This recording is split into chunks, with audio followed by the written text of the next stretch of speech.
bersabda, barang siapa yang hidup sesudah wafatku, sesudah wafatnya Rasulullah, akan terjadi perselisihan yang banyak, perpecahan yang banyak.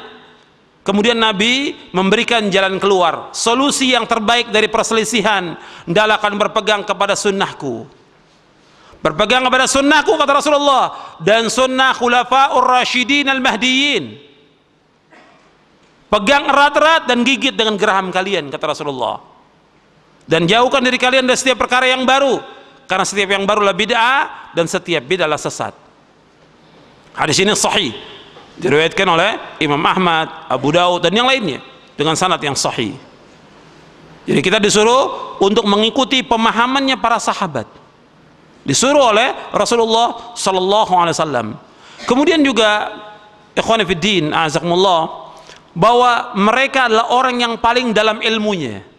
Kenapa kita disuruh mengikuti pemahaman sahabat? Karena mereka adalah orang yang paling dalam ilmunya. Mereka adalah orang yang paling faham tentang Al-Quran dan Sunnah. Mereka adalah orang-orang yang pertama melaksanakan Quran dan Sunnah sebelum yang lainnya. Mereka yang lebih dahulu beriman, mereka yang lebih dahulu berjihad, mereka yang lebih dahulu berhijrah dan yang lainnya.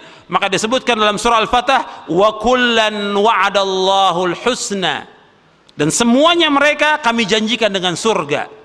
Sebagaimana disebutkan oleh Syekh Abdurrahman bin Nasir As-Sa'di rahimahullah dalam tafsirnya Taisir Karimur Rahman fi Tafsir Kalamil Mannan, ketika menyebutkan ayat ini, wa kullan wa'adallahu al-husna, bahwa para sahabat kami janjikan mereka dengan surga.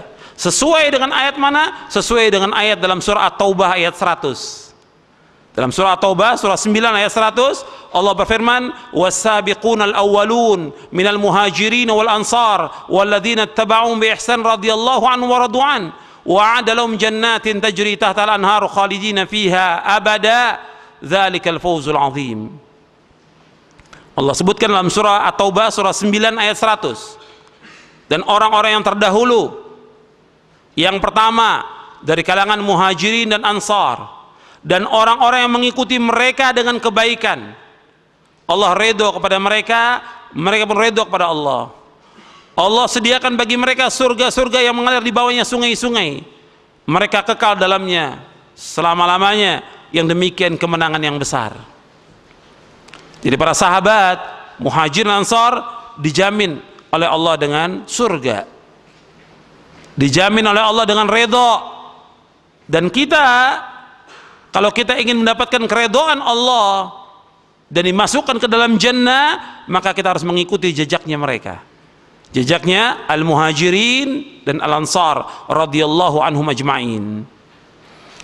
Kita kembali kepada poin yang ketiga ini. Jadi rujukan dalam memahami Al-Quran dan Sunnah, nas-nas yang menjelaskannya, dan pemahaman salafus saleh, yaitu para sahabat dan orang-orang yang mengikuti mereka dari para imam. Kemudian setelah itu dilihat dari arti yang benar dari bahasa Arab. Jika hal tersebut sudah benar, maka tidak dipertentangkan lagi dengan hal-hal yang sifatnya berupa kemungkinan menurut bahasa. Jadi kita wajib, ini kalau dibahas ini panjang, seperti saya contohkan saja dari sekian banyak contoh, ya, tentang Allah berfirman Ar-Rahmanu 'alal 'arsy istawa, bahwa Allah Ar-Rahman istiwa di atas arsy. Istiwa di atas arsy. Seluruh para sahabat telah ijma bahwa Allah berada di atas arsy. Tidak ada satupun yang mengatakan di antara para sahabat mengatakan Allah itu ada di hati, atau itu Allah ada di mana-mana, atau Allah tidak di atas alam, tidak di luar alam. Tidak ada. Dan tidak ada seorang pun yang mengatakan bahwa istawa diartikan dengan istaula. Tidak ada. Dan dalam lugha bahasa Arab tidak ada yang namanya istawa diartikan dengan istaula, berkuasa. Tidak ada. Makanya yang kita tetapkan apa? Ijma'nya mereka. Sedangkan dalam bahasa ini tidak ada disebutkan dengan artian istaula, berkuasa. Bahwa Allah istiwa di atas arsy, wajib kita tetapkan Allah istiwa di atas arsy. Wajib kita tetapkan. Atau ada orang menggunakan dengan istilah bahwa Allah fi jihah, Allah di jihah. Jihah yang mana yang mereka kehendaki? Jihah yamin, shimal, tahat, fawq, atau di mana? Yang kita pakai bahasa yang sudah jelas syar'i, yang Nabi pernah nanyakan kepada seorang budak, seorang jariyah, "Aina Allah?" Di mana Allah? Nabi menanyakan kepada seorang budak, "Aina Allah?" Di mana Allah? Dijawab oleh seorang budak, "Fis sama." Allah di atas langit. "Waman ana?" Siapa aku? "Anta Rasulullah." Engkau Rasulullah. Kata Nabi, "A'tiqha fa innaha mu'minah." Merdekakan dia karena dia seorang mukminah. Hadis ini sahih, diriwayatkan oleh Imam Muslim dalam sahihnya, dan juga diriwayatkan oleh para imam ahli hadis yang lainnya dengan sanad yang sahih. Jadi kita wajib menetapkan apa yang Allah dan Rasulnya tetapkan. Jadi jangan kemudian pakai ihtimal, kemungkinan menurut bahasa. Di atas langit, di atas langit, di atas arsy Allah istiwa. Nggak boleh diartikan dengan yang lain. Dan ini kaidah yang harus kita pegang dalam kita belajar, dalam kita menuntut ilmu. Yang keempat, usuluddin kulluha qad bayyanaha an-nabiy sallallahu alaihi wa ala alihi wasallam wa laysa li ahadin ay yuhditha syai'an za'iman annahu minad din. Usuluddin, prinsip-prinsip agama, semuanya sudah dijelaskan oleh Nabi sallallahu alaihi wasallam.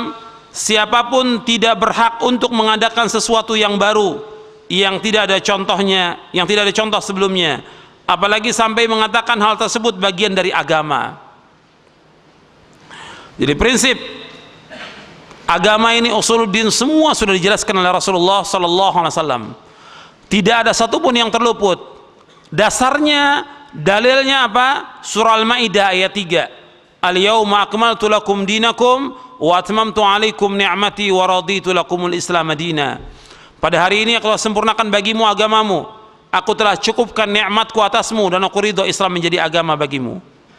Sempurna. Dan semua yang membawa manusia ke sorga Nabi sudah jelaskan.